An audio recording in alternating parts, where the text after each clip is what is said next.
CPMന്റെ വനിതാ മുഖവും ശബ്ദവുമൊക്കെയായിരുന്നു കണ്ണൂരുകാരി PK. ഇവരെ പിണറായി വിജയൻ AKG സെന്ററിൽ നടന്ന യോഗത്തിൽ നിന്നും ഗെറ്റ് ഔട്ട് പറഞ്ഞിരിക്കുകയാണ്. എന്തായാലും ആ കമ്മിറ്റിയിൽ ശ്രീമതി പങ്കെടുക്കാനായില്ല എന്നത് വസ്തുതയാണ്. പക്ഷേ അവരെ കടക്കുപുറത്ത് എന്ന് പിണറായി വിജയൻ പറഞ്ഞോ എന്നതാണ് വിവാദങ്ങൾക്ക് വഴിവെട്ടിയത്. CPM എന്ന പാർട്ടിയുടെ ചുക്കാൻ മധുര പാർട്ടി കോൺഗ്രസ് കഴിഞ്ഞതോടെ പൂർണ്ണമായും കേരളത്തിലേക്കെത്തി. പിണറായി വിജയൻ അടിച്ച കുറ്റിയിൽ കെട്ടിയിട്ടിരിക്കുന്ന പശുവിനെ പോലെ ചുറ്റിത്തിരിയുകയാണ് പാർട്ടി നേതാക്കളും. ഏക പാർട്ടിയും ആ പാർട്ടിയിലെ ഏക സ്വഭാവവുമായി പിണറായി വിജയൻ മാറിക്കഴിഞ്ഞു എന്നതിന് തെളിവ് കൂടിയാണ് PK ശ്രീമതിക്ക് നേരെയുണ്ടായ കടക്കുപുറത്ത്. PK ശ്രീമതി ഇപ്പോൾ CPMന്റെ കേന്ദ്ര കമ്മിറ്റിയിൽ മാത്രമാണ് ഉള്ളത്. പിന്നെ ജനാധിപത്യ മഹിളാ അസോസിയേഷൻ ദേശീയ പ്രസിഡന്റും. സംസ്ഥാന കമ്മിറ്റിയിൽ നിന്നും പ്രായപരിധി അതിക്രമിച്ചതോടെ ഒഴിവാക്കപ്പെടുകയും ചെയ്തു. സാങ്കേതികമായി ശ്രീമതിയുടെ പ്രവർത്തന മേഖല ഡൽഹിയിലാണ്. കേരളത്തിൽ ഇവർക്ക് വലിയ പ്രവർത്തനമൊന്നുമില്ല. CPM സംസ്ഥാന സെക്രട്ടറി കൂടിയായ MV ഗോവിന്ദനും ഇത് പറഞ്ഞിട്ടുണ്ട്. എന്നാൽ CPM general secretary MA baby പറയുന്നത് നേരെ തിരിച്ചാണ്. ശ്രീമതിക്ക് കേരളത്തിലും പ്രവർത്തിക്കാമെന്നാണ്, കമ്മിറ്റികളിലും പങ്കെടുക്കാം, അഭിപ്രായങ്ങൾ പറയുകയും ചെയ്യാം.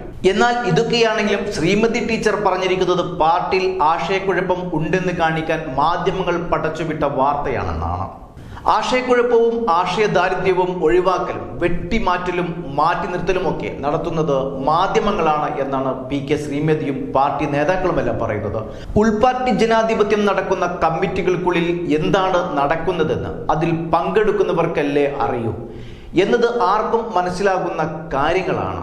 അപ്പോൾ അതിനുള്ളിലെ കാര്യങ്ങൾ മാധ്യമങ്ങളിൽ വരുമ്പോൾ ഒറ്റുകാർ അതിനുള്ളിൽ ഉള്ളവരാണെന്ന് മനസ്സിലാക്കണ്ടേ? ഉള്ളിൽ നടക്കുന്ന കാര്യങ്ങളിൽ ചിലത് പുറത്തു വരണമെന്നാഗ്രഹിക്കുന്നവരാണ് അത് മാധ്യമങ്ങൾക്ക് ചോർത്തി നൽകുന്നത്. അല്ലെങ്കിൽ ഉള്ളിൽ നടക്കുന്ന അജണ്ടയിലെ എല്ലാ കാര്യങ്ങളും വള്ളിപുള്ളി വിടാതെ പുറത്തു വരണമായിരുന്നു. ഒറ്റുകാർ അതും കൂടി പറയണമായിരുന്നു. എന്നാൽ വിവാദങ്ങൾക്ക് വഴിവെക്കുന്ന കാര്യങ്ങൾ പുറത്തു വരുന്നത് എന്തുകൊണ്ടാണ്? അതാണ് പാർട്ടിയും പാർട്ടി നേതാക്കളും ചിന്തിക്കേണ്ടത്. മാധ്യമങ്ങൾ കെട്ടുകഥയുണ്ടാക്കുന്നതാണെന്നും ആശയക്കുഴപ്പം സൃഷ്ടിക്കുകയാണെന്നും പറയുമ്പോൾ നൽകുന്ന വിശദീകരണങ്ങളാണ് സത്യം എന്തെന്ന് മനസ്സിലാക്കുവാനുള്ള യഥാർത്ഥ വഴി. വൈരുദ്ധ്യം നിറഞ്ഞ പ്രസ്താവനകളിലൂടെ എല്ലാം ജനങ്ങൾ തിരിച്ചറിയുന്നുമുണ്ട്. മാധ്യമങ്ങൾ പറയുന്നതിലാണോ കാര്യം അതോ പാർട്ടി നേതാക്കൾ ചെയ്തതിലാണോ കാര്യമെന്ന് എല്ലാവരും തിരിച്ചറിയുന്നുമുണ്ട്.